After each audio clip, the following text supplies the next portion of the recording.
और वहीं उत्तराखंड में विधानसभा अध्यक्ष ने डिजिटलीकरण के आदेश दे दिए हैं। आपको बता दें, डिजिटल व्यवस्था को लेकर निर्देश विधानसभा अध्यक्ष की ओर से दिए गए।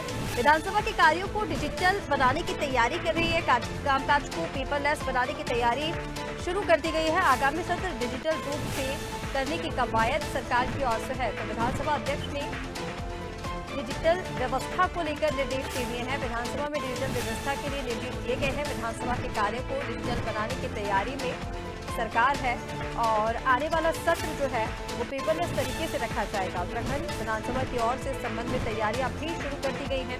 आगामी विधानसभा सत्र से पहले देहरादून विधानसभा और ग्रीष्मकालीन राजधानी गैरसैंण स्थित भराड़ीसैंण विधानसभा डिजिटलीकरण का कार्य पूरा कर लिया जाएगा।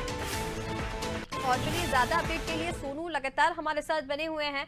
सोनू, किस तरह से इसे देखा जाए? जिस तरह से हम देख रहे हैं कि इस बार जो हमने देखा, केंद्र की तरफ से भी देखें तो पेपरलेस हर तरीके से किया जा रहा है। डिजिटल के निर्देश केंद्र की ओर से भी दिए गए हैं और अब उत्तराखंड में भी यही चीजें देखने को मिल रही है, जब विधानसभा अध्यक्ष ने डिजिटल व्यवस्था के निर्देश दे दिए गए हैं और तैयारियां इसको लेकर शुरू हो गई है। देखिए, केंद्र की सरकार भी लगातार इस बात पर फोकस कर रही है कि जो व्यवस्था है उसको डिजिटल स्वरूप में लाया जाए, और राज्य की सरकार भी लगातार फोकस कर रही है, चाहे वो ई कैबिनेट की बात हो या उत्तराखंड का विधानसभा का जो सत्र आहूत होता है इसको ई विधानसभा के रूप में अस्तित्व में लाने की बात हो। क्योंकि डिजिटल विधानसभा का जो कामकाज होगा, इसके लिए तकनीकी विशेषज्ञों की भी जरूरत होगी, और जो भी विधानसभा की प्रक्रिया है उसको डिजिटल स्वरूप में और अस्तित्व में लाने के लिए जो कर्मचारी अधिकारी, उन्होंने अब कवायद शुरू कर दी है। विधानसभा अध्यक्ष ने ये सुनिश्चित करने के लिए कहा है कि जो आने वाला विधानसभा का सत्र है ये पूरी तरह से ई विधानसभा के तौर पर हो, और पेपरलेस जब व्यवस्था होगी तो अधिकारी और कर्मचारियों का जो श्रम है वो बचेगा, और इससे जो इसमें खर्च होने वाला समय है यानी ईंधन है उसकी भी बचत हो सकेगी। लेकिन इसके साथ साथ इस व्यवस्था को अस्तित्व में लाने की कवायद तो शुरू कर दी गई है। हाल ही में उत्तराखंड के सरकारी सिस्टम पर जिस तरह से साइबर अटैक हुआ था और जिस तरह से कामकाज प्रभावित हुआ था, अधिकारियों को खास तौर से इसका भी ध्यान रखना होगा कि किस तरह के सुरक्षा के इंतजाम जो है इस सिस्टम में किए जाएं, ताकि इस तरह की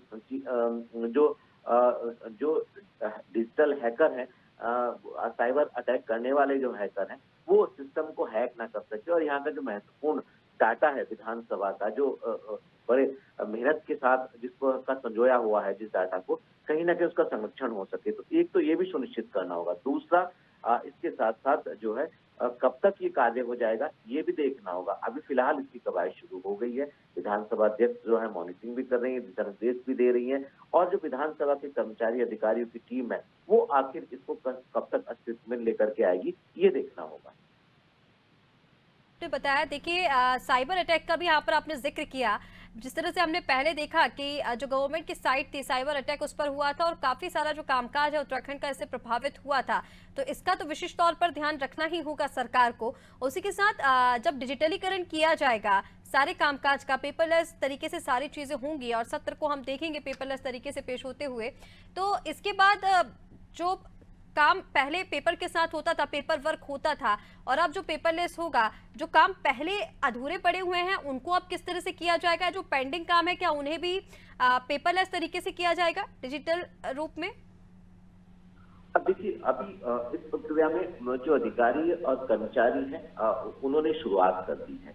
अब ये देखना होगा कि जो काम पेंडिंग है, बात बिल्कुल सही है कि कुछ ऐसे भी कामकाज हैं, फिर जो विधानसभा के सदस्य हैं, जो विधायक हैं, सदन के सदस्य हैं, जो पक्ष विपक्ष के विधायक हैं, उनकी जो सवाल वाला जो मामला है, वो जो प्रश्न लगाते हैं अपने क्षेत्रों की समस्याओं के निदान के लिए, तो उनको जवाब कैसे दिया जाएगा और इसके लिए क्या लैपटॉप उपलब्ध कराए जाएंगे विधायकों को, ये देखना होगा। और जो अभी तक काम की जो पेंडेंसी है उसका समाधान करने के बाद इस व्यवस्था को अस्तित्व में लाया जाएगा, क्योंकि उसको निपटाने के लिए और इसके साथ साथ नई व्यवस्था को अस्तित्व में लाने के लिए जो कवायद की गई है इसमें थोड़ा वक्त जरूर लगेगा। अब ये देखना होगा कि विधानसभा का जो अगला सत्र होगा उससे पहले क्या जो पेंडेंसी है उसको खत्म कर लिया जाएगा या उसको भी इस डिजिटल फॉर्मेट में अस्तित्व में लाया जाएगा, ये देखना होगा। बिल्कुल सोनू, किस तरह से इस पर काम किया जाता है, कैसे इन पूरे कामों को मैनेज किया जाता है, ये देखने वाली बात होगी। फिलहाल तमाम बातचीत के लिए आपका बहुत शुक्रिया, आप बने रहिए हमारे साथ। तो उत्तराखंड में अब डिजिटलीकरण की जो तैयारी है वो शुरू हो गई है, इसको लेकर कवायद तेज कर दी है और कोशिश सरकार की यही है कि अगला सत्र आने से पहले ये जो पूरी डिजिटल व्यवस्था है जिसके निर्देश विधानसभा अध्यक्ष की ओर से किए गए हैं, इसे पूरा कर लिया जाए।